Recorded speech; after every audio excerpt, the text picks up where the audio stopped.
Hey, welcome back, you guys. Welcome to Wealth Wednesday. This is Wealth Wednesday episode 18. This is my first Wealth Wednesday episode of 2021. So you guys, naturally, I'm a little rusty on this. So let's do it. Let's do it. So the topic today is going to be opportunity. How does wealth how not how to spot an opportunity, but the steps that you can take to uh, seize an opportunity, and how opportunity relates to Dr. Martin Luther King's recent birthday. And yeah, that's what I'm going to try to cover today in this episode. So with that being said, let's jump right into it, you guys.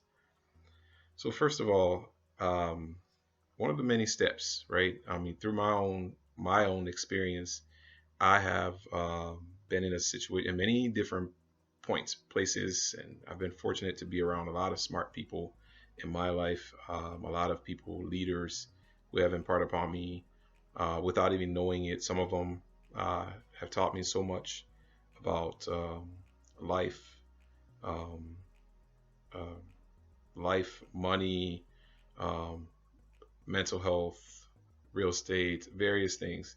And I'm so fortunate to have met so many amazing people from my days in the military about medicine, field medicine, and all of that. So I'm very fortunate to have met all these different people in my life that I have absorbed so much from them. So number one, in order to prepare yourself for an opportunity, first you need to absorb information on any area that you wish to invest in.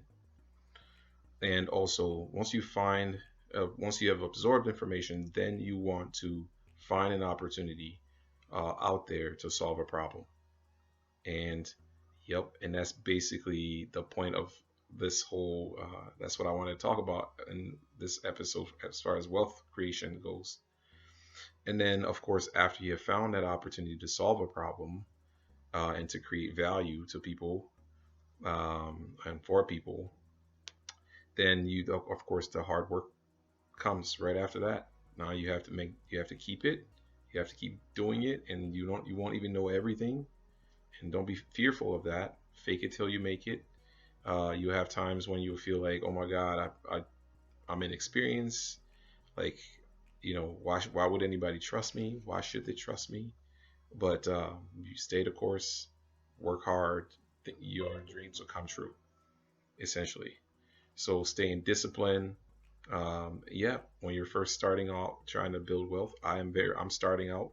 I'm not gonna sit here and say that I'm super wealthy or I have everything that I want, and that's a different thing. What I want is gonna be different than what you want, than what the next guy wants. So, but it's not sexy in the beginning. It's a lot of hard work, and right now I'm working. Some days I work 7 hours, some days I work nine, some days I work 12. I'm always working and I enjoy it. I don't feel like I'm working because I'm doing something that brings me great joy and I'm making a difference in people's lives. So that's how you find an opportunity because in wealth creation, you have to be a good spotter of opportunity.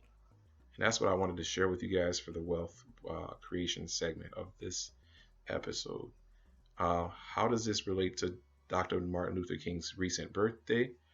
One of my favorite quotes of his is where and I'm not really 100% gonna quote him, but I'm gonna just tell you that one of my favorite quotes of his is this one, where he said, I have a dream" speech.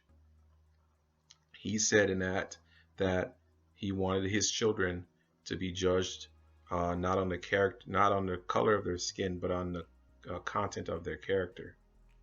I feel like that's super profound, um, and that can be spread across um, various in various areas within our society right now.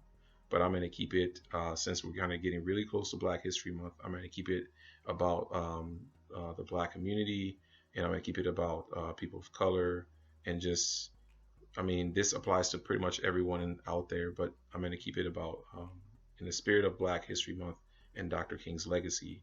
I want to share this that when he said that when he said that he wanted the kids to be judged based on the content of their character, not on the color of their skin, I feel like he was referring to opportunity.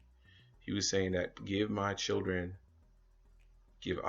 an opportunity to show you, um, give them an opportunity, not just to show you, but give them opportunities to become men, women, to actualize. That's what he was referring to. He said he's basically saying, in the grand scheme of things and how it applies to today's struggles and current events, he was saying, give my children an opportunity to succeed and become and fulfill their own destiny. All right. Um, so I feel like from that point on, from the civil rights era within the United States, I feel like that message has been kind of there's many different thoughts that came from his message or that I have a dream speech.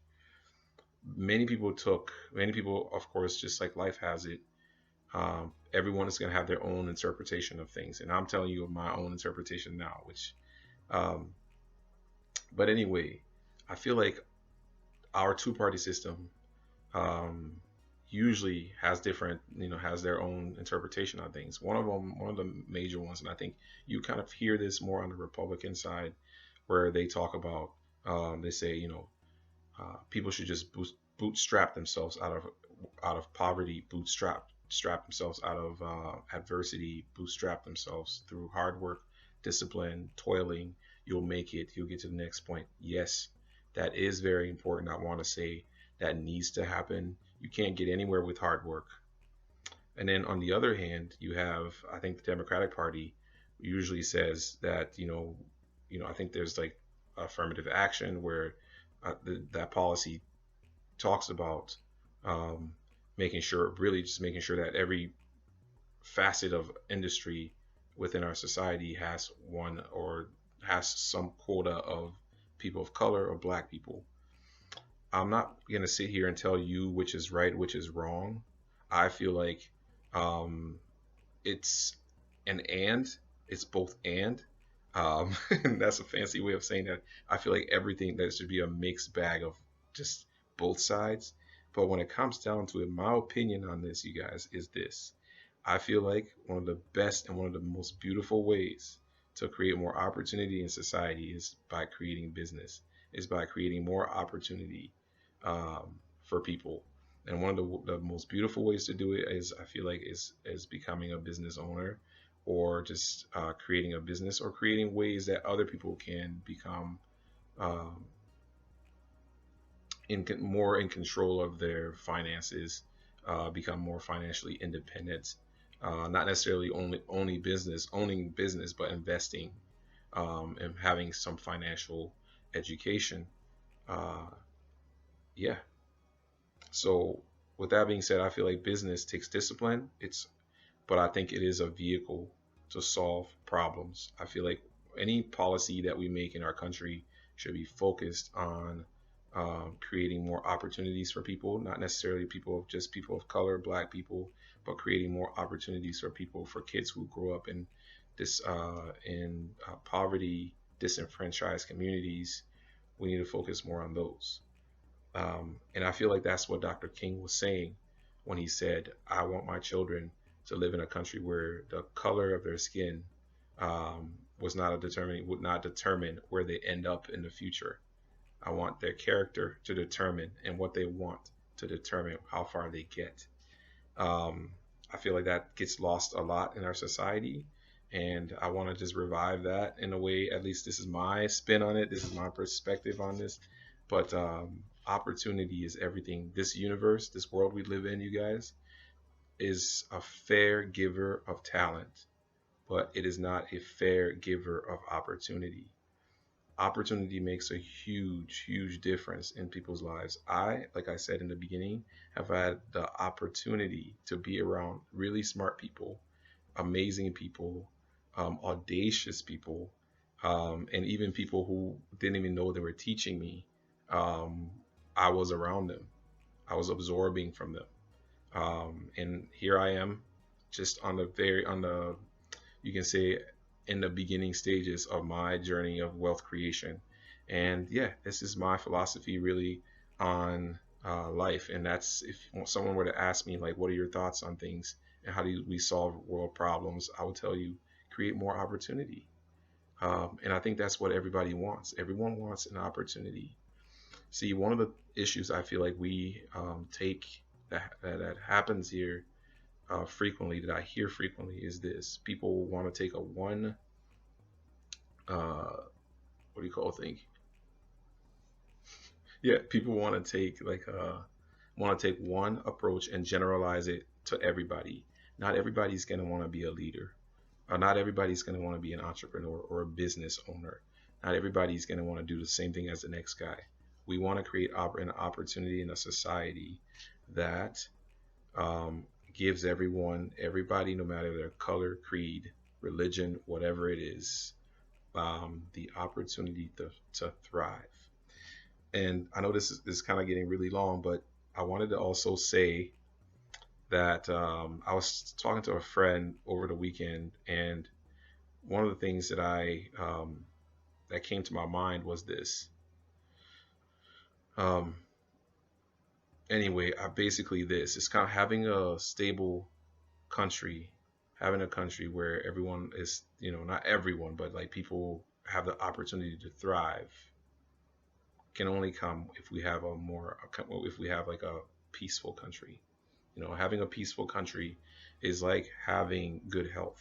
When you have good health, you have many, you can have aspirations, dreams, goals, and you can look towards the future. If you have a country that's not in good shape, that has like political instability, you only want a peaceful country. That's what I wanted to share with you guys today. So sorry, it's super long. Thank you for watching. I'll see you next time on Freedom Friday.